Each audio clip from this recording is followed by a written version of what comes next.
Hello friend, Radhe Radhe. हम पूनम पंडित आप लोगों का बहुत बहुत स्वागत करते हैं। तो दोस्तों, बहुत दिन के बाद हम आप लोगों के लिए एक प्यारी सी कहानी लाए हैं। वैसे तो मैं लाइव करती हूँ, वीडियो बनाती हूँ और शॉर्ट भी बनाती हूँ, ब्लॉग भी बनाती हूँ, लेकिन ये कहानी रियल है और मतलब मेरे दिल को छू गई। ये कहानी रियल है और मेरे दिल को छू गई। तो मेरा मन हुआ दोस्तों कि आप लोगों के साथ शेयर करूं। तो प्लीज़ दोस्तों, हाथ जोड़ के प्यार से एक आप लोगों से रिक्वेस्ट है, गुजारिश है, प्रार्थना है और उम्मीद भी है। तो दोस्तों, इस वीडियो को पूरा देखिएगा पूरा, और इस वीडियो को पूरा देखने के बाद प्लीज़ कमेंट करके इस वीडियो का मतलब, इस वीडियो का भाव और इस वीडियो के बारे में दो शब्द ज़रूर लिखिएगा। तो चलिए दोस्तों, इसे उम्मीद, इसे प्यार और इसे गुजारिश के साथ हम ये वीडियो और ये कहानी शुरू करते हैं। तो दोस्तों, आपको बताएं, एक किसान की लड़की थी। वो एक किसान की लड़की थी, वो 4 भाई बहन थे। तो जो किसान की लड़की थी, उनके 4 भाई बहन थे और उस किसान की जो लड़की थी, उसकी एक बड़ी बहन थी और 2 छोटे भाई थे, बीच में वो लड़की थी। तो उस लड़की का नाम था अंजुमन। तो उस लड़की को मतलब कि पहले उसकी बहन जो थी, सबसे बड़ी बहन जो थी दोस्तों, बहुत दिन के बाद हुई थी, बहुत मन्नतों के था। उसकी माँ को लोगों ने जवाब दे दिया था। पहले के ज़माने में ओझा, सोखा, वैद्य, हकीम जो होते हैं, तो दोस्तों पहले के ज़माने में ओझा, सोखा, वैद्य, हकीम जो होते हैं, सब लोगों ने उनको जवाब दे दिया कि इनको अब बच्चा नहीं होगा, उनको बच्चा नहीं होगा। तो बहुत दिन के बाद किसान गरीब को वो लड़की हुई, जिसका नाम था ज्योत्सना। उसको एक लड़की हुई।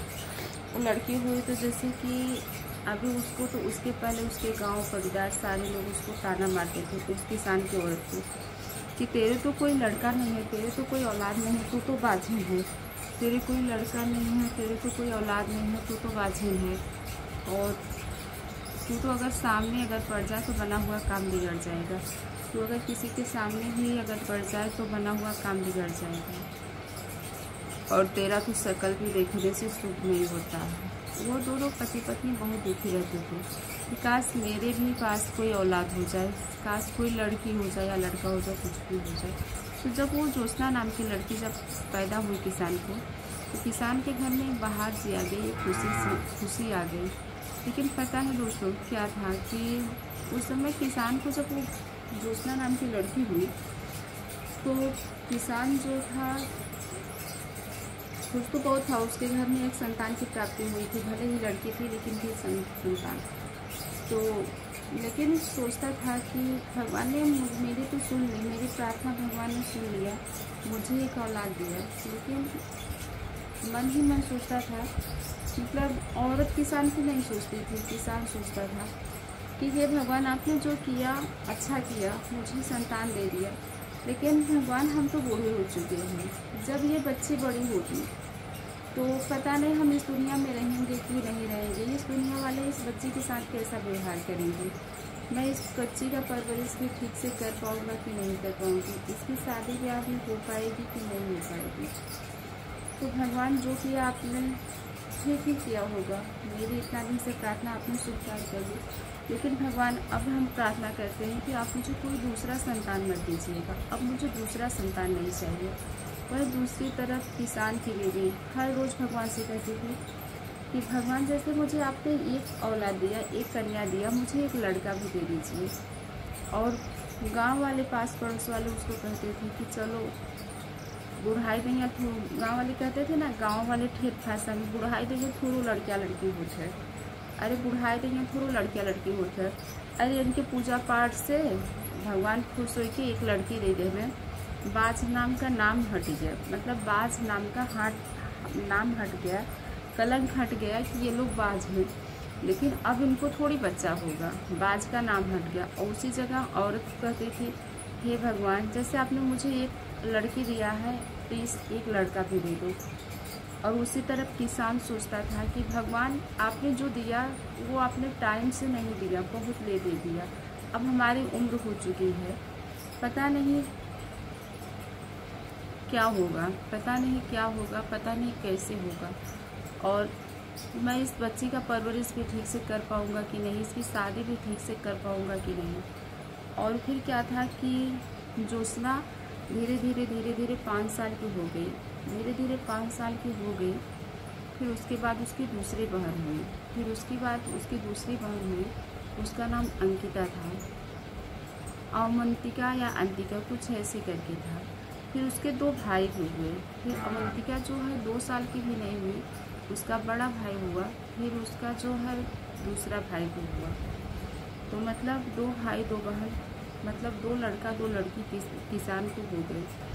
फिर क्या था कि किसान की बीवी, उम्र तो दोनों को हो चुकी थी, किसान की बीवी धीरे धीरे बीमार होने लगी और ज़्यादातर बीमार रहने लगी। बड़े लड़की की शादी हो गई, कुछ दिन बाद बड़ी लड़की सुखी रहने लगी, शादी हो गई, घर परिवार में रहने लगी। फिर दूसरी वाली लड़की की भी शादी हो गई, फिर उसके बड़े बेटे का भी शादी हो गया। और किसान की बीवी तो बीमार ही रहती थी, किसान भी सोच में रहता था कि देखो। फिर उसके बाद क्या हुआ कि तीसरे लड़के की शादी होने वाली थी, उसकी भी शादी हुई, उसका गौना नहीं आया था, उसका गौना नहीं आया था। तभी किसान की बीवी इस बार हो गई, मर गई। और किसान की बीवी मर गई, बचा किसान और उसकी 2 बेटियां और 2 बेटे। बड़ी बेटी की बहू और दूसरी बहू, मतलब वो तो आई नहीं थी, उसकी भी विदाई हुई, गौना आया, वो भी आई। फिर दोस्तों सब कुछ चलने लगा। फिर समय के साथ किसान जो है अकेला रहने लगा, समय के साथ किसान अकेला रहने लगा, रोज़ घुटने लगा। बीवी किसान की मर चुकी थी, किसान अपने दिल की बात कोई कह नहीं पाता था किसी से। और दोस्तों किसान ने कितने तकलीफ से भरण पोषण किया, अपने बच्चों का देख रेख किया। अब जो 2 बहुएं थी और 2 बच्चे थे, जो किसान बेचारा था उसको इतनी बुरी नज़र से देखते थे, इतनी बुरी नज़र से देखते थे कि ऐसा लगता था कि बस घर में यही मुसीबत का जड़ है। कोई भी ढंग से किसी से बात नहीं, मतलब किसान से बात नहीं करता था। दोनों बहू और दोनों बेटे अपने अपने दुनिया में मस्त थे, अपने अपने परिवार में मस्त थे। किसान बेचारा एकदम घुट घुट के जीने लगा, घुट घुट के जीने लगा। और फिर सोचने लगा, हे भगवान, आपने इन बच्चों को मुझे दिया ही क्यों? अगर दिया तो एक ही दिए होते, 2 क्यों दिया? अगर दिया भी तो 2, तो इनका कम से कम दिल दिमाग तो अच्छा किए होते। तो दोस्तों समझ में नहीं आता कि ये कहानी सुन के मुझे बहुत रोना आया, मतलब ये कहानी सुना तो मुझे बहुत रोना आया। भगवान ऐसा क्यों होता है कि जब मेरे पास जो चीज़ नहीं होती, मुझे उस चीज़ की ज़रूरत होती है, और हम भगवान से बार बार प्रार्थना करते हैं कि हे भगवान ये चीज़ मुझे मिल जाए, हे भगवान ये चीज़ मुझे मिल जाए। सबके पास जैसे है मेरे पास भी हो जाए। और फिर क्या है दोस्तों, वो चीज़ मुझे मिल भी जाती है। भगवान से बार बार रिक्वेस्ट करने के बाद, प्रार्थना करने के बाद भगवान वो चीज़ मुझे दे भी देते हैं। लेकिन दोस्तों वो चीज़ हमारे लिए इतना घातकारक हो जाता है, इतना तकलीफ लायक हो जाता है कि उस चीज़ से ही मुझे तकलीफ़ होने लगती है।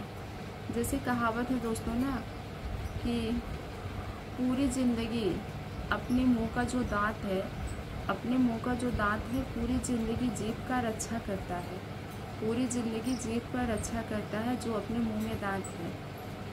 कुछ भी होता है तो आगे वो जो है वो लेता है। अगर कोई ठोस चीज़ है तो स्वाद तो जीभ लेती है, लेकिन काटता है अपने दांतों से, दांत काटता है, उसके बाद सब सुरक्षा करता है। लेकिन अगर कोई दांत में चोट लग जाए, दांत हिलने लगे, तो बार बार वही जीभ जिसके लिए पूरी ज़िंदगी दांत सुरक्षा कवच बना रहता है, सुरक्षा करता है, वही जीभ सबसे पहले बार बार उस दांत को जो है तकलीफ़ देती है, टच करती है, जो कि दांत में चोट लगी होती है, जो कि दांत हिल रहा होता है। ऐसे दोस्तों अपनी ज़िंदगी होती है, पता नहीं वो औलाद, वो बाप को क्यों त्याग देते हैं, क्यों दुख पहुंचाते हैं, क्यों दुखी करते हैं।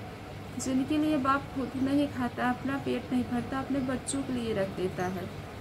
खून पसीना बहाता है, लोगों से लड़ जाता है कि मेरे बच्चों के लिए ये चीज़ रहेगा, मेरे बच्चों को तकलीफ़ ना हो, और फिर वही बच्चे बड़े होते हैं तो बाप को और माँ को बुरी नज़र से देखने लगते हैं। ऐसा लगता है कि सबसे बड़ी मुसीबत का जड़ यही है, मुसीबत का फसाद यही है। दोस्तों आप बताओ, हमारे आने वाले पीढ़ी में अगर ऐसा ही होगा तो कोई क्यों बच्चा पैदा करेगा, कोई क्यों बच्चों का परवरिश करेगा। जो संपत्ति, जो रुपया, जो शोहरत रहेगा उसका लोग जब तक ज़िंदा रहेंगे आनंद लेंगे। तो दोस्तों प्लीज़ ये कहानी ज़्यादा से ज़्यादा लोगों को शेयर करो, और गुजारिश है ये कहानी आप लोगों को कैसा लगा प्लीज़ ज़रूर बताइएगा। और फिर किसान की दोनों बेटियां किस हालात में हैं, कहाँ हैं, कैसी हैं, उनके बारे में भी मैं बताऊंगी अगली कहानी में। तो दोस्तों आप ये कहानी पूरा देखना, प्रेम से देखना और कमेंट ज़रूर लिखना। किसी किसान की रियल कहानी है, मैंने तो सुना और मुझे बहुत अच्छा लगा, तो मुझे लगा दोस्तों कि आप लोगों के साथ भी शेयर करें। राधे राधे दोस्तों, जय महादेव। भगवान आपकी मनोकामना पूरा करे। प्लीज़ दोस्तों ये कहानी को पूरा देखना, कमेंट करना और वीडियो को शेयर ज़रूर करना। राधे राधे।